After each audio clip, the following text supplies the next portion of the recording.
Hola chicos, ¿cómo están? Hoy en la clase de química vamos a hablar acerca de los procesos gaseosos restringidos, así que vamos a comenzar. El primer proceso, que es del tipo isotérmico, quiere decir que la temperatura es constante, es también conocido como la ley de Boyle-Marionette. Dice, en todo proceso gaseoso si se mantiene constante la temperatura, entonces a mayor presión va a haber un menor volumen. Nosotros sabemos que las moléculas de los gases están siempre con alta energía cinética y se mueven de un lado para otro. Entonces van a tener, por así decirlo, una determinada presión. Pero ¿qué pasa si nosotros disminuimos esta presión? Entonces al nosotros disminuir esta presión, bueno, obviamente en nuestro recipiente el volumen, el espacio donde se mueven estas moléculas va a disminuir, ¿no? Y esto lo podemos ejemplificar en esta gráfica. En esta gráfica de presión contra volumen podemos observar que si nosotros vamos disminuyendo o vamos aumentando la presión, por ejemplo, si nosotros vamos de este punto de acá, entonces si nosotros vamos disminuyendo la presión, entonces el volumen va a crecer, y caso contrario, si nosotros disminuimos por acá el volumen, entonces la presión va a aumentar. ¿Qué quiere decir? Que son inversamente proporcionales, ¿no? Mientras uno aumenta, otro disminuye. Vamos a utilizar bastante esas definiciones de directamente proporcional e inversamente proporcional. El segundo caso, que es el proceso isobárico, es a presión constante, que es también la ley de Charles. Dice, en todo proceso gaseoso, si se mantiene constante la presión, entonces a mayor temperatura habrá un mayor volumen.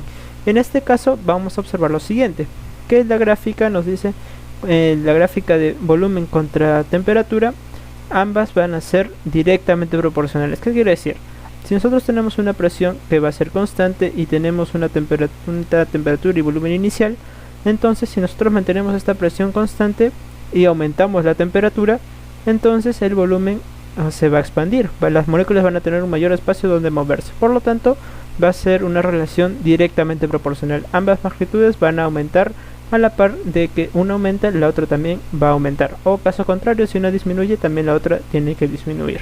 En este caso sería una división entre ambas, ¿no? Un volumen inicial entre una temperatura inicial va a estar en una relación constante de un volumen final entre una temperatura final también. El tercer proceso, que es el proceso del tipo isocórico, donde ahora vamos a tener volumen constante, que también es conocido como la ley de Gay-Lussac. En todo proceso gaseoso, si se mantiene constante el volumen, entonces a mayor temperatura va a haber una mayor presión. Si nosotros tenemos estos recipientes y mantenemos constante el volumen, nosotros si aumentamos ambas magnitudes, si aumentamos la presión y la temperatura, se va a mantener constante. Por lo tanto, vamos a decir que la presión y la temperatura va a ser directamente proporcional, ¿no? Y es conocida como una recta del tipo isócore, donde el volumen es constante de presión contra temperatura. ¿Esto qué nos lleva a decir? Estas relaciones nos dan la idea de una ecuación general de los gases ideales. En todo proceso gaseoso, si sus parámetros varían, sus condiciones finales serán diferentes a los iniciales. Esto significa que utilizando los tres procesos anteriores, tanto los isotérmicos, los isobáricos y los isocóricos, vamos a obtener una ecuación general de gases, ¿no? Que esta es la bastante conocida, PV sobre T, ¿no? Si nosotros tenemos unas condiciones iniciales, van a ser las mismas que las condiciones finales, siempre y cuando mantengamos constante la masa. Si la masa varía, entonces esta ley ya no se va a cumplir, que va a ser más o menos todos los casos que nosotros vamos a tener cuando la masa va a ser del tipo constante. Entonces podemos alterar los primeros datos iniciales, y nos van a dar condiciones finales, ¿no? Que van a estar en una relación constante.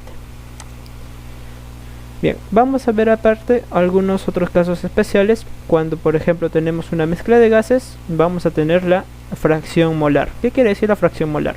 Por ejemplo, si yo tengo un gas 1, un gas 2 y un gas 3, cada cierto gas va a tener un determinado número de moles. Entonces tengo un mol 1, un mol 2 y mol 3.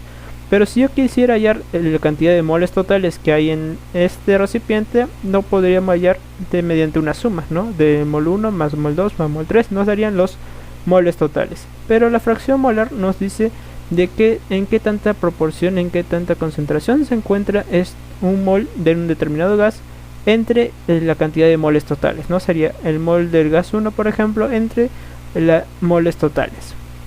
Para esta tendría tres fracciones molares distintas. Sería la fracción molar de 1, fracción molar de 2 y fracción molar del gas 3.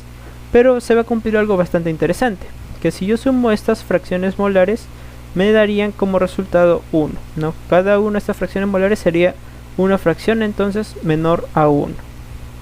Bien, para la presión parcial de un gas también va a ser de manera muy similar. Recordemos que cada gas va a tener un distinto peso molecular, una distinta masa molecular, y ello va a ejercer una distinta presión en el recipiente. Entonces podemos tener esta relación.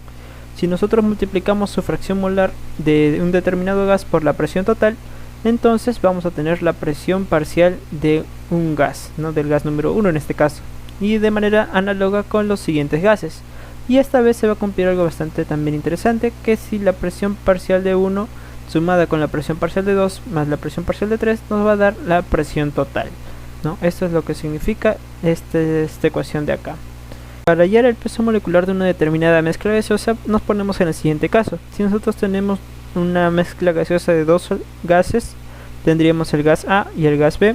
Si le sumamos ambas masas tendríamos una masa total. A su vez nosotros sabemos que el número de moles está determinado por la masa del compuesto entre su masa molecular. Pero si nosotros mandamos a dividir la masa molecular por el número de moles, tendría lo mismo que obtener la masa.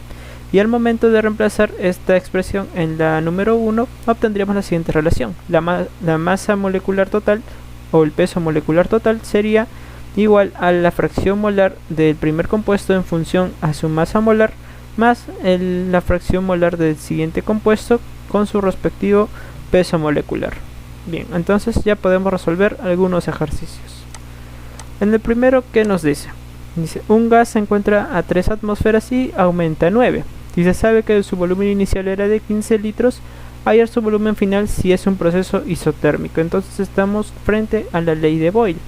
Por lo tanto, tendríamos que aplicar su relación, ¿no? Sabemos que ambas, tanto la presión como el volumen, están en una relación inversamente proporcional. Si uno aumenta, entonces el otro tiene que disminuir. En este caso tenemos una presión inicial de 9 y tenemos un volumen inicial de 15. Va a haber otro, después de un proceso isotérmico, vamos a aumentar su presión. Entonces aumentaría 9 y queremos hallar cuál es su volumen final. Entonces pondríamos simplemente mandar el dividir al 9 a esta expresión de acá, por lo cual nos quedaría la siguiente manera, ¿no? Al final el volumen quedaría con 5 litros. Como vemos, el volumen ha disminuido. De antes, que era 15, al final se ha convertido en 5 litros. Esto es debido a que son inversamente proporcionales. En el segundo ejercicio nos dice un gas aumenta su presión en 20%, mientras que su volumen disminuye en un 40%. Si la temperatura inicial es de 27 grados Celsius, ¿cuál es su temperatura final? Pues vamos a ver cuál es. Nosotros sabemos algo, que la relación entre ambos gases, entre ambas condiciones, va a ser la siguiente, ¿no? PV sobre T inicial va a ser lo mismo que PV sobre T final. Entonces vamos a ver cómo resolvemos. Si están en cuestiones de porcentaje, entonces tendríamos que aplicar ambos porcentajes.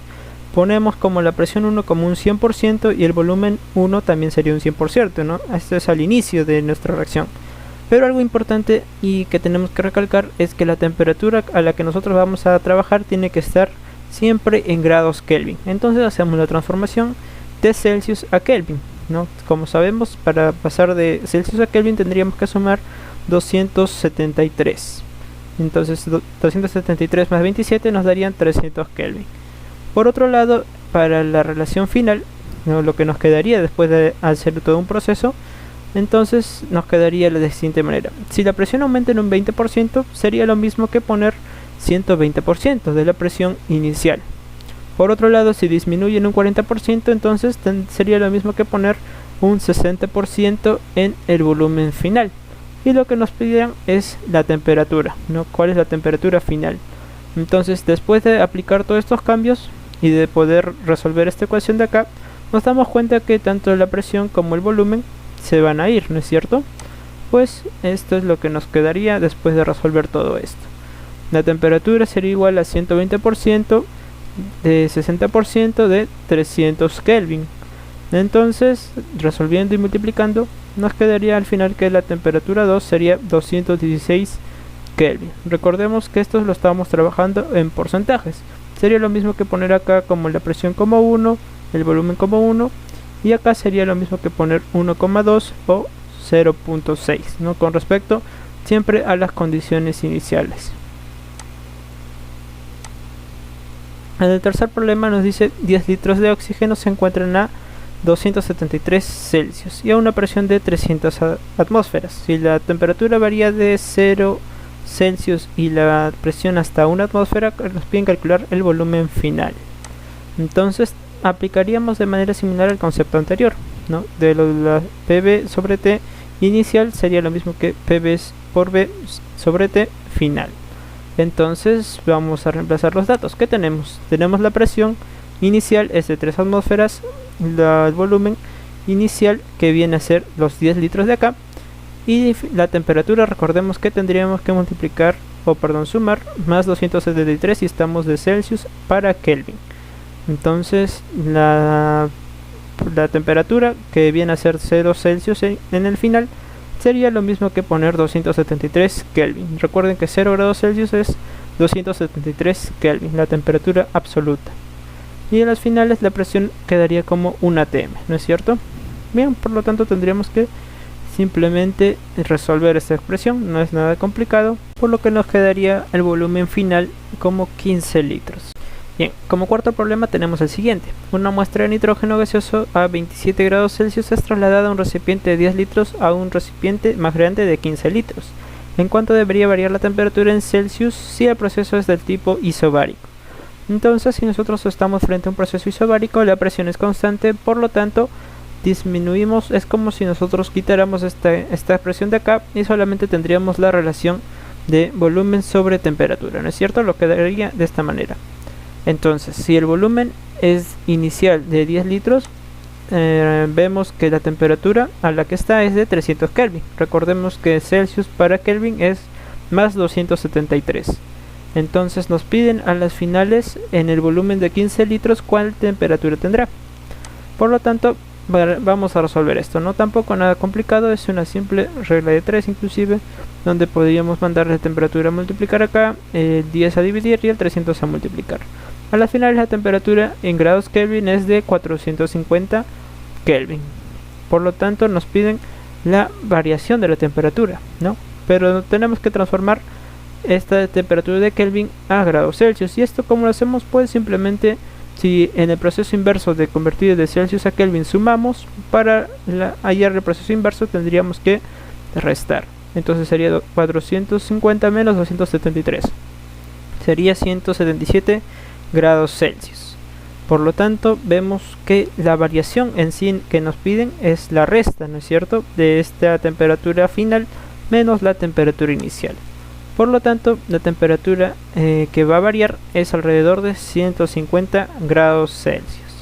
Bien chicos, hasta aquí ha sido la clase de hoy. Espero que hayan podido entender un poco más acerca de estos procesos restringidos y nos vemos en la siguiente clase.